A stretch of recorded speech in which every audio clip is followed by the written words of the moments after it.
Good afternoon, everybody.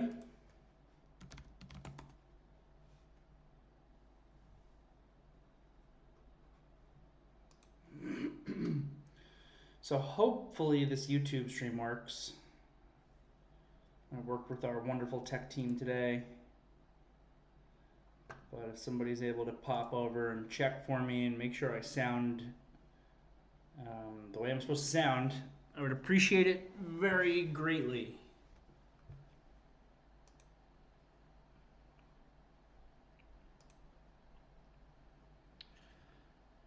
And in the meantime, I'll get started with the disclosure. It's good? It's great news. We love our tech team at T3. I am an associate member of T3 Trading Group, which is an SEC registered broker-dealer and member of FINRA SIPC. All of my trades are placed through T3 Trading Group. You should carefully consider whether trading is suitable for you in light of your own financial condition. Position disclosure updates here. There's definitely a typo after Palantir. It shouldn't have the letter K. I don't know why that's there. But yeah, that's kind of all the updates. I traded that FFIE today. I actually day traded a whole bunch of names today. FFIE was my worst one. It was the only one that I really took a loss in. And I do have a little bit of just $1 lotto calls in case they rip that thing like they did last time. So I kept some of that. I've got some puts on in Unity and Beyond that are making me a couple of dollars, hopefully. And back in Palantir, I think if there's anything else that's changed. I know I haven't shown the disclosure as much because I wasn't really in the afternoon meeting on YouTube. But yep, there we go. All right, let's jump in. So after hours here, we got Micron trading down, despite what looks to me like a pretty good report. I didn't look at this additional information that Pat posted, but beat on EPS, beat on revenue, gaining market share in HBM. I don't even know what HBM means. The Q4 earnings guidance looks stellar. The revenue guidance is pretty good. Those numbers look great. Micron reportedly to receive greater than $6 billion in CHIPS grants next week. That I don't understand why we're giving these companies money. They don't need it. They already got all the money they could ever need.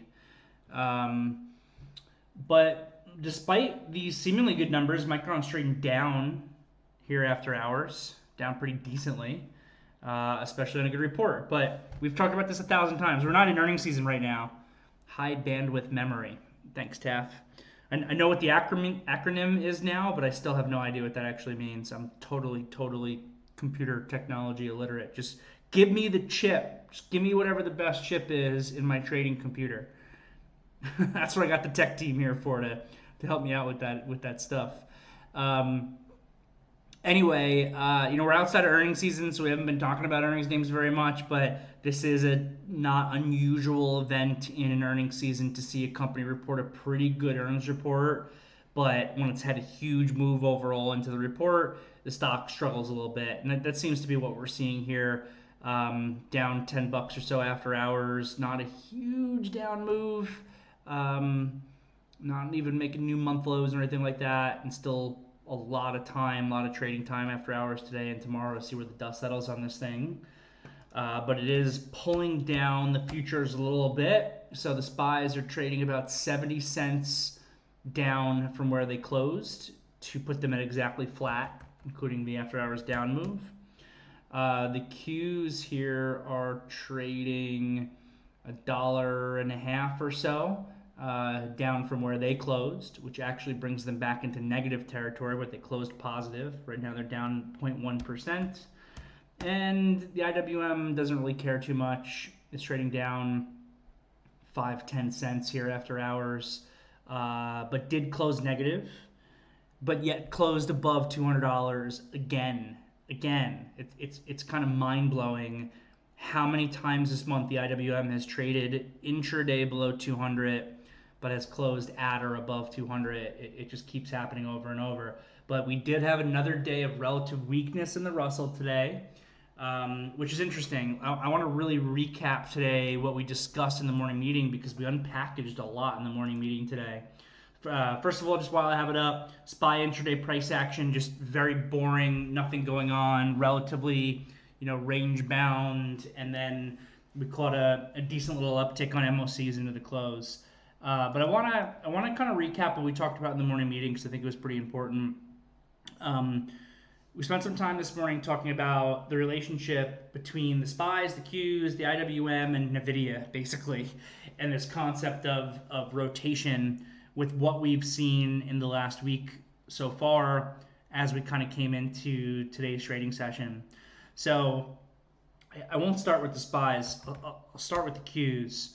So the Qs had a really big 3-day pullback with NVIDIA's really big 3-day pullback. This obviously has been the biggest leader, has been NVIDIA. Probably second place winner recently is going to be Apple. And you will find that somewhat recently in the month of June, a lot of the other mega cap tech stocks, Meta, Amazon, if you want to put AMD in that category, really did not participate in the last leg of this up move. It's almost like if you take a chart of NVIDIA and take a chart of the QQQ, you're looking at like very similar things here. And NVIDIA finally had a degree of upside capitulation of a nearly parabolic move that was well overdue. It was starting to get really extremely extended.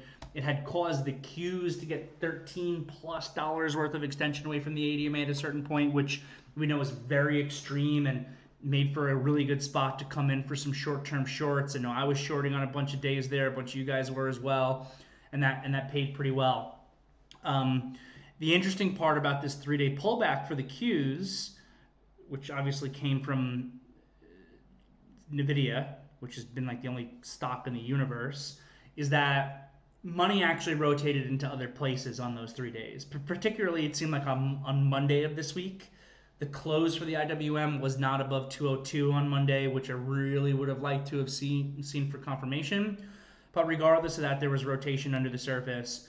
I think if you think about it conceptually, if money comes out of NVIDIA, this is trader money that's coming out of NVIDIA. And trader money doesn't really just go into checking accounts or mutual funds or something like that, right? It goes into other potential trading opportunity. So it was not surprising at all because we're not in a bear market or a recession or anything like that. Though if you look at some stocks out there, you might think we're in a bear market. Not surprising at all to see when they actually did sell NVIDIA down a little bit, that they rotated some money into some other places. XLE had this really nice bounce. It broke this down channel. IWM, we discussed, had some relative strength, its potential higher low on Friday of last week. The RSP was even able to improve a little bit, though also failed to break out through the key 166 level.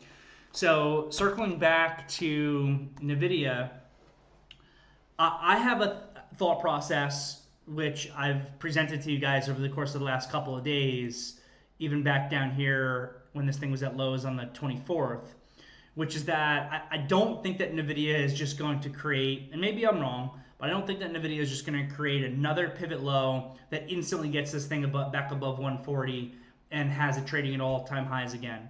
Uptrends are a hell of a thing, and calling the end of an uptrend is a very difficult proposition. So it could happen. So make sure if you have the same thought process or thesis as me that you're managing your risk just in case you're wrong. But if NVIDIA fails to make that new high back above 140, which I think is probable, what does the pattern build out look like is the question. Are we going to get a V-top in NVIDIA at 140 and get this thing back down to 95 in a straight line down? Probably not. So I think that the most likely thing that's going to happen to NVIDIA is that it builds out some sort of range. And usually what happens when you have a lot of volatility is that that volatility, whether it's on an index level or on a stock level, it will compress as time goes by. Meaning you get the parabolic move, you get the big move. So the push lower is going to be a very big, heavy push lower. The subsequent rebound bounce will probably be a really strong rebound bounce. And then it begins to kind of tighten up over time. And that's how you get those wedge patterns that build out where you get, basically a wedge, a symmetrical wedge or symmetrical triangle is lower highs and higher lows that kind of come in over time. So, 3 big down days in a row. My expectation was for a bounce. We got that yesterday. I think that bounce was tricky to trade unless you woke up super early in the morning, just because we gapped up so much and then went. But where is the likely place for NVIDIA, if it's not going to just immediately shoot back to 140, to create the higher low? I think it's in like this 130 area. I've been saying 128 to 133. That's kind of the zone. Of course, I get a fake tail here right as I'm talking about that. So then this morning, seeing NVIDIA kind of in that zone, NVIDIA put in a high of like just about 130 this morning. I'm like, all right, that's kind of the area that I'm looking for. Let me see if I can trade this a little bit. Let me see if I can build in a little bit or look for a signal to be able to get heavier. I never got the signal to get super heavy, but it was certainly in the spot that I was looking for to short. So I put on some pre-market short trade on this, kind of scalped it. It was out relatively quickly, made some money, and then I was able to actually reshort the bounce with the plan of, again, kind of just building in that 128 to 133 area, with the idea where if I can get a real clear signal that maybe I could size up on it. And again, I never really got that clear signal, but the intraday high today was 128.12. Intraday I shorted 127.99. So it was pretty spot on as far as the kind of thought process of pricing goes. And then was able to just make money in the short in NVIDIA throughout the day. So that half of the equation of the thought process was pretty spot on. It was pretty perfect, though it did have an impressive rally into the close here. I liquidated my position pretty early into this pop. I did not want to keep it overnight, especially with micron earnings and everything else. But we didn't really get the rotation into other places. We did in fits and starts. You'll find that there were some decent growth stocks out there. Roku caught an okay bid. Unity bounced back a little bit. This path is solidly kind of above 12 a little bit. So there were some okay names that were able to kind of capture bounces a little bit today, even with the market not doing very much, and the IWM kind of being relatively weak. And the impressive part is it did that with the TLT being down as much as it was. So that was kind of the layer of probability against the other half of the rotation thesis, was the strength in the dollar and the move higher in interest rates this morning.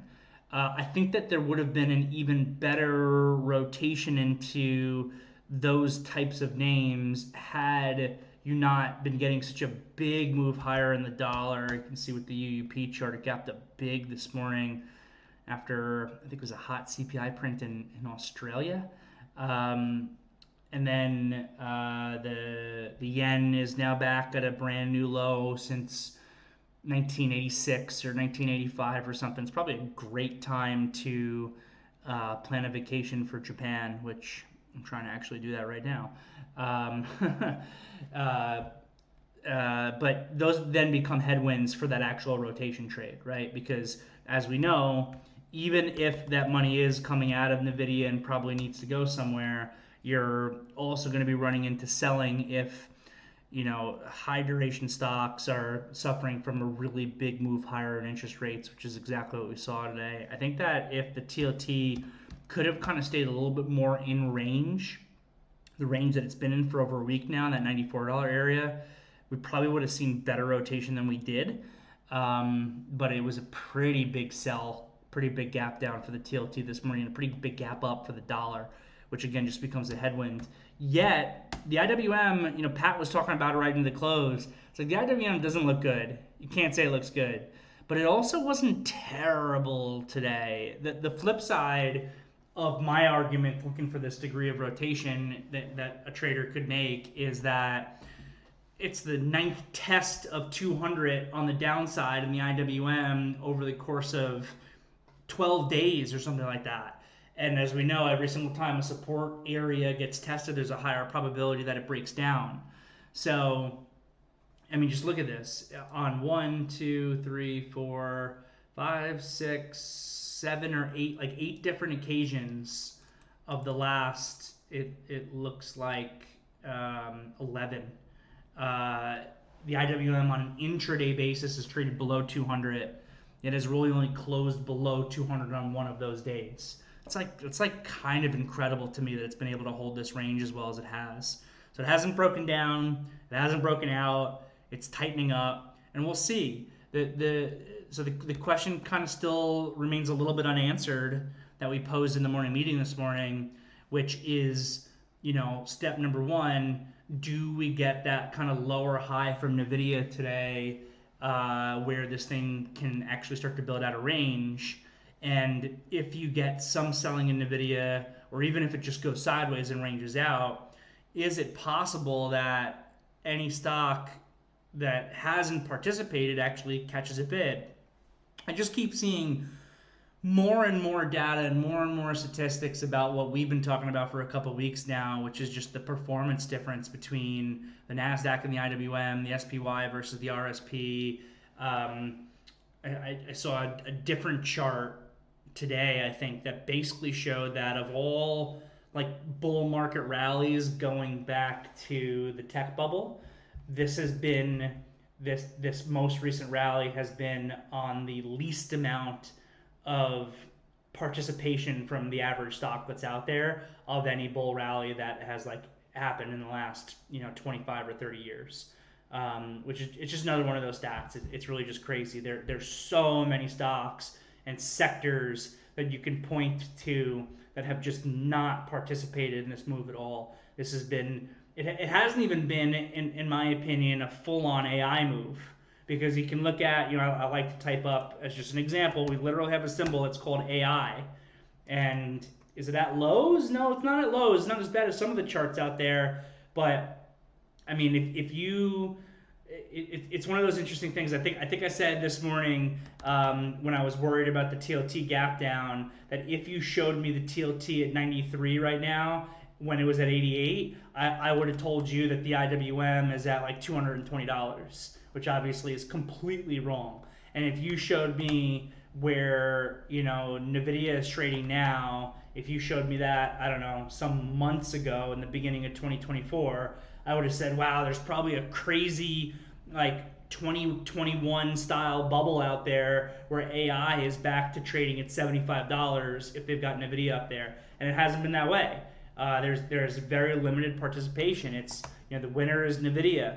The winner is Microsoft, the winner is Google, and the winner is the one who's going to provide all the hardware that everyone actually utilizes to, I guess NVIDIA is a hardware provider or whatever for people to access AI, but to some degree, in a different way, Apple is starting to emerge as another AI winner, but not because they're developing chips and not because they're developing AI itself, but because they're implementing AI into their devices. It's been a very small rally. The breath has been terrible, but it's like Pat's note said. I think that was this morning, where it's the Goldman note, right? Where it's like the S&P 500 is perfectly constructed. And I wanted to look at the S&P actually with this whole talk. The S&P 500 is perfectly constructed. All it needs is either 5 stocks to go up and it'll move higher, or the other 495 stocks to go up and it'll go higher. And the only way that the S&P goes down is if they sell everything. If they just rally the 5 stocks, the S&P holds up fine. Doesn't matter what the other 495 do. And if for some reason they don't rally those 5 stocks, but they were to rally the rest of the market, then the S&P holds in fine as well. And that's the other interesting thing that we kind of pointed out in the morning meeting this morning. And I've been saying this for a couple of years. It seems like the S&P 500 is always the beneficiary of wherever the money gets rotated into. And you can even see that in this recent chart, right? SPY has traded great and has gone up to new highs. Why? Because of Apple and NVIDIA. Yet, when NVIDIA actually had this bigger pullback that created a deeper pullback in the Qs from $13 of extension to the midpoint of the space between the 8 and 21 EMA, the SPY pullback was much shallower. Why? Because they rotated money into other things, the other 495 stocks, and that actually helped the S&P to hold up as well. So it seems like the S&P always wins. It always seems to win until we get like a real bear market where correlations actually increase and the dispersion trade implodes, and then you can actually sell the S&P. It seems like the S&P will kind of always be the winner. So that's just where we find ourselves in this market. Interesting to see the potential implications of Micron when it settles down, and I want to wait for it to settle down. I'm not ready to claim that this is a victory for people who want to see the AI stocks pull back, because that earnings report looks really good to me. So I want to see where this thing actually settles. I'm not trading it right now. I'm not planning on trading it, at least not today, maybe tomorrow. There is some support here in this 130 area, though, in Micron as I look at the daily chart.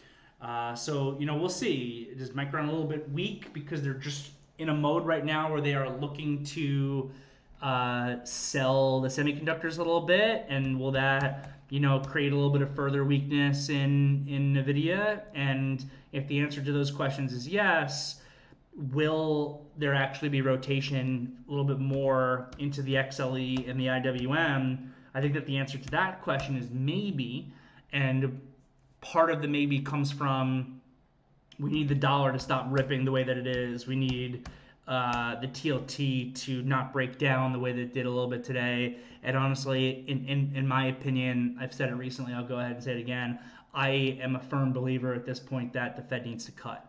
So we'll see. So that pretty much, I think, covers kind of all the big picture stuff. The NVIDIA short today was my best day trade. I traded a boatload of Rivian today and honestly ended up like somewhat break-even-ish on it. I made a little bit of money in Snap. I made a very little bit in Robinhood. I lost a very little bit in Shopify. I lost a little bit more in that FFIE. So I did take a whole bunch of day trades today, but I didn't really keep any of them.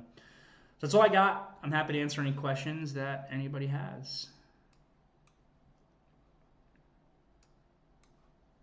All right. Fed banks reported higher losses than in 2023. So the bank stress tests are out. Okay. Fed says banks pass stress tests, paving the way for higher payouts. Is XLF moving on that? It's not. I kind of didn't think it would be. 31 large U.S. banks reported nearly $685 billion in losses under the 2024 Fed stress test, but capital remained well above the regulatory minimums. Thanks, Jim. Thanks, Pat. We want the cuts. From Cameron, for an intermediate trader, do you think it is better to focus on mastering 2 to 3 trades or building a diverse playbook for different market environments? It's a great question. Especially with the clarification of the intermediate trader portion of it. I want to say yes.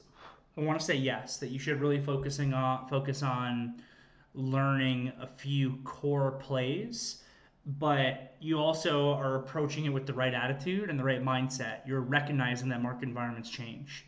So I think it's a great idea for newer traders or intermediate traders to really master a few setups, and but also to not stop learning just as they've kind of mastered those. So recognize that even after you've mastered them and they're working well and they're paying you, that at a certain point in the future they might not, and to again just be an open book as far as being willing to learn. Don't fall for the traps. There's traps out there. And I remember when I was a new trader hearing nonsense from people, which are what I consider to be the traps, where you hear people say fundamentals don't matter, or technicals are voodoo, they're nonsense, they're bullshit. They both matter. Learn it all. Learn it all. If there are people out there who make money and who are successful with an approach, learn about what they do in order to be able to make that money, and then incorporate the things that they implement that make sense for you and for your approach. It really all matters. You can be a pure day trader and be a student of Warren Buffett. You can be a pure investor and be a student of technicals. And I think that you will learn from both. And having that attitude has really helped me over the course of my career. And the beautiful thing that I love about this business, I really do, is I'm still learning new things. I've been doing this for like 15 years now, and I'm still learning. It's great. So appreciate the question, Cameron. I hope it helps. We got some questions over on the YouTube. I'm sure you guys missed me. I'm glad that the stream's looking good. Big shout out to our tech team for the help there. You said that there was some other programs running in the background that were hijacking my microphone on my travel setup here that were making the sound terrible in the YouTube for some reason, but not in the VTF. From Apex Joy, do you think SMCI support at around 800 is viable? Oof. This SMCI pattern is very sloppy. Oh, I just moved my 200 day. Where is it? Come back. There it is. This SMCI pattern on the daily chart is very sloppy because of this big push through. It would otherwise be building out a wedge, kind of like what we talked about. My expectations are that NVIDIA might do. But it broke above that wedge and came back down, so it does make that chart a little bit sloppy. I don't know. This wedge that's building out has the capacity to break out the direction. It's technically a bullish wedge, which would mean that you're looking for a higher low, probably in that $800 area, which could make it viable. So the higher probability trade is yes. I think that you could look for that trade, but I'd be very careful with it. With everything that we just discussed about the potential of seeing some rotation further out of semiconductors, it might be a difficult long and it might just outright fail. So I don't hate the idea of looking in that $800 area for a trade, but be quick to get out if it's not working. And why did Micron sell on the earnings report? More sellers than buyers. I jest, but it's the truth. It's a good earnings report on the surface of things based on what I'm seeing, but sometimes the expectations for an earnings report, especially for some of these semiconductors, those whisper numbers, if you will, are just so lofty compared to the sell-side analyst expectations that you're reading, that you can have, an okay beat on those numbers and that they sell the stock down. So that seems to be what's happening for the moment. But I don't want to short those good numbers personally. I wouldn't be surprised if it gets bought back up. I don't hate the idea of even trying to buy this in that 130 area. I might look to do that tomorrow. I see it's already held here pre-market. I won't be surprised if they rebound this thing right back up into the upper 130s, low 140s. There's a good chance it's a tricky trade because, again, it's a good report, but it seems like there was very lofty expectations coming into it. So we'll see. From Kevin, despite positive earnings, earlier reports indicate that Micron is falling due to revenue forecast failing to pack a big upside. Yeah, I mean, that was the one number that I noted that isn't stupendous, and it's still a beat. So revenue guidance from the company is 7.4 to 7.8 billion. So usually I think what you do when you get a range like that from the company's guidance, which happens pretty typically, is that you basically take the midpoint of the range. So $7.4 to $7.8 billion range of guidance, the midpoint is 7.6, and that's versus expectations of 7.45. So it's a beat by 0.15 billion based on the midpoint of the revenue expectations. But if Micron were to come in on the low end, which again, it's usually not what people really look at, they usually take the midpoint, then it would be a miss. So this number it's not a bad number. It's not knock your socks off. So if that's what they want to say, if they want to ignore the fat beat on EPS, the fat beat on rev, the fat beat on EPS guidance, and focus on the fact that the range of the revenue guidance is like barely better than the midpoint of expectations. They're grasping for straws, but that's the whole point, right? That's the whole point of what I'm trying to get across. Like the expectations have just become so insanely lofty for some of these companies that it's just nuts.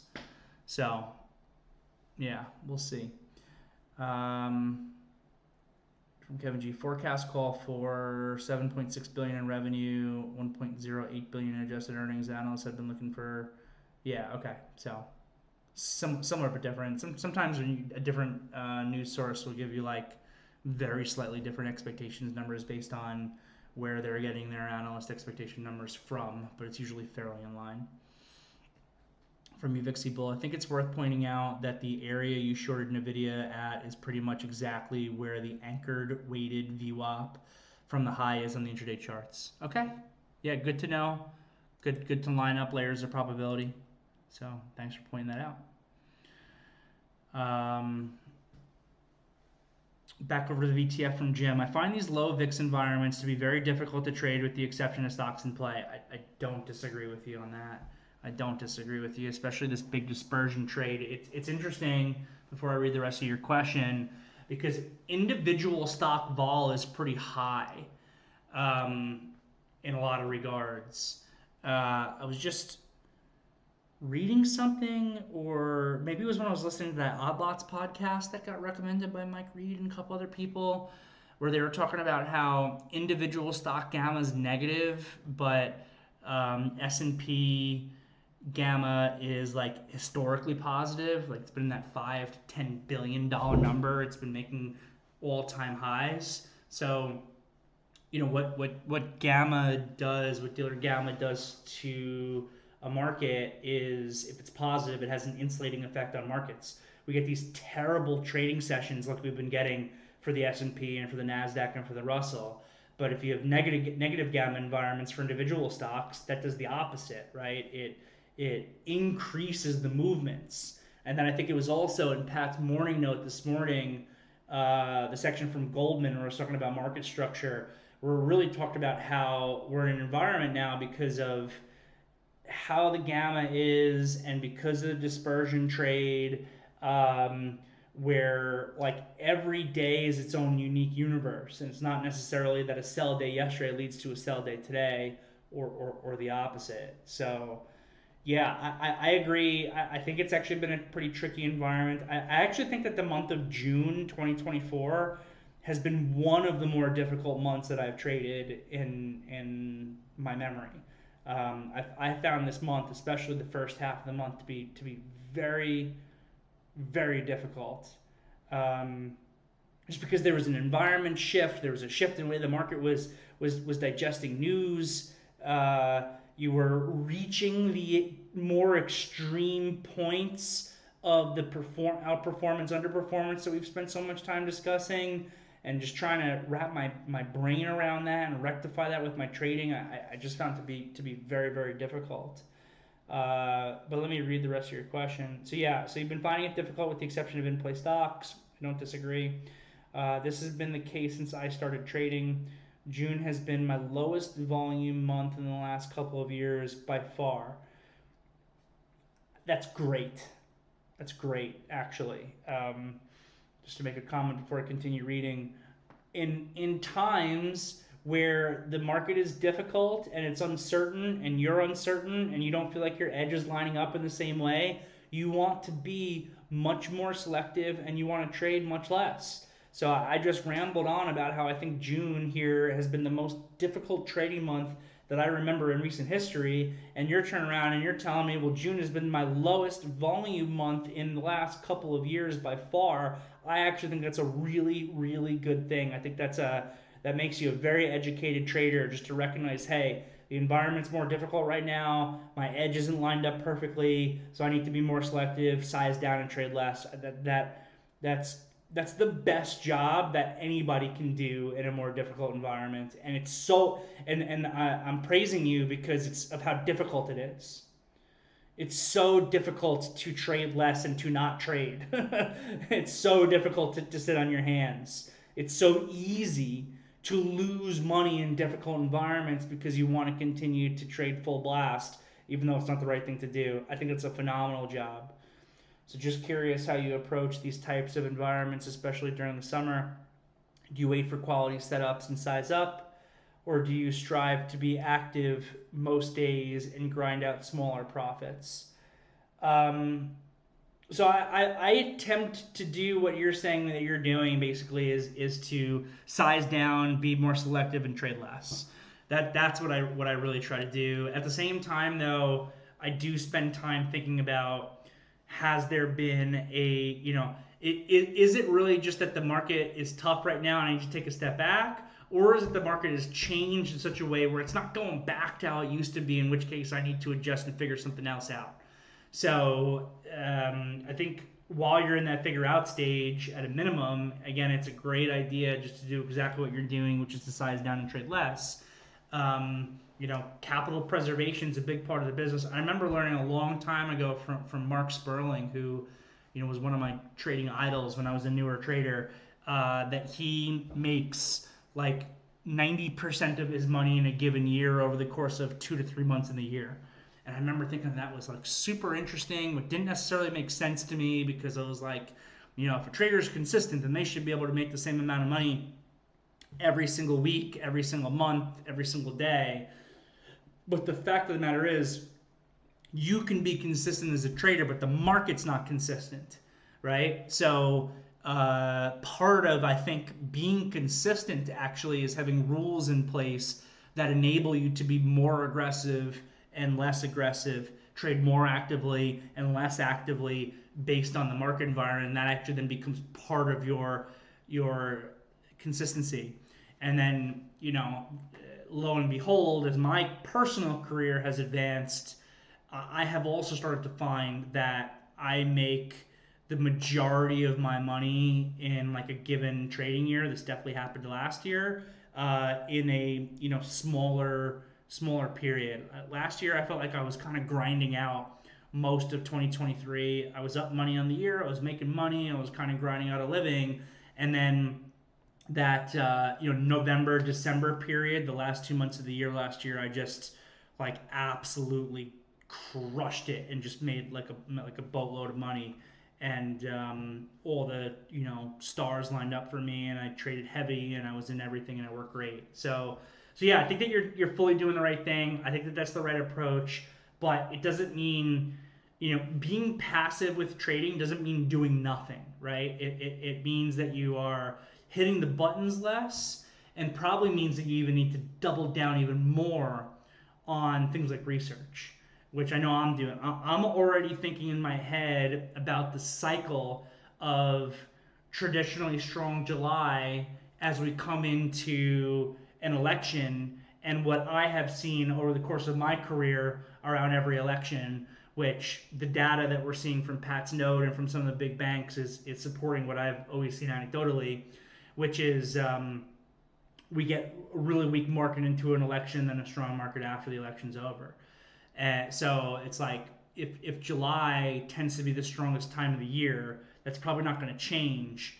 But I'm like already thinking in my head right now about how I want to approach the market based on a broader expectation, which will evolve as the market evolves, as the new data comes out. But I'm already thinking in my head about, what do I want to do, when my kind of big picture thesis and thought process right now is that we get a very bullish next few weeks, which I'm looking for that to come through more through money rotation than for NVIDIA to be at 200. But then when the sell-off actually hits, how do I position myself for that? So what I'm trying to do right now, how I'm trying to position myself, and again, it's day to day based on the market technicals and game plans and risk management and everything else. But how I'm trying to position myself right now is to partake in early July, first half, maybe even entirety of July, bull rally that comes through the form more of rotation than NVIDIA straight up, and then utilize that bull rally, should it come, to reduce risk overall on my trading portfolio and my trading as we go then into August. August and the first 2 weeks of September are usually like the worst, I think, like worst times of the year to trade to begin with, because the market gets so slow. Like, at least, we've got earnings season in July, and it's seasonally strong. Once you get past that earnings season, like that second half of August and first half of September, I really think are like the worst times to trade. It's a great time to go on vacation, by the way. Great time to go on vacation. End of August, beginning of September, just from a trading and markets perspective. Pat, I'm already going away at the beginning of September. So if you want to go away in August. Yeah, I mean that's kind of where my head's at, and it's kind of what I'm doing, and what I'm thinking about. So I hope that helps.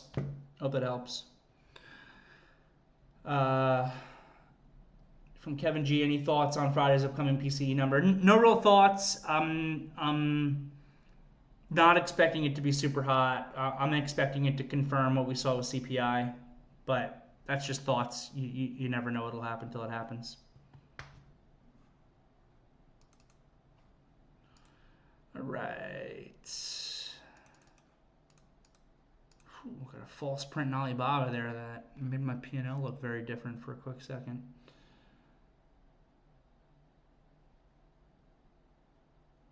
Awesome, Joy. No problem. All right, gang. I'm going to wrap it up. See if I can find myself a 10 p.m. dinner out here in London. I'll tell you, one thing I hate about this city is how early it closes down. Come 10 p.m. in this city, it's very hard to find a decent bite to eat. So I'll wrap it up. Have a great night, everybody. See you all tomorrow.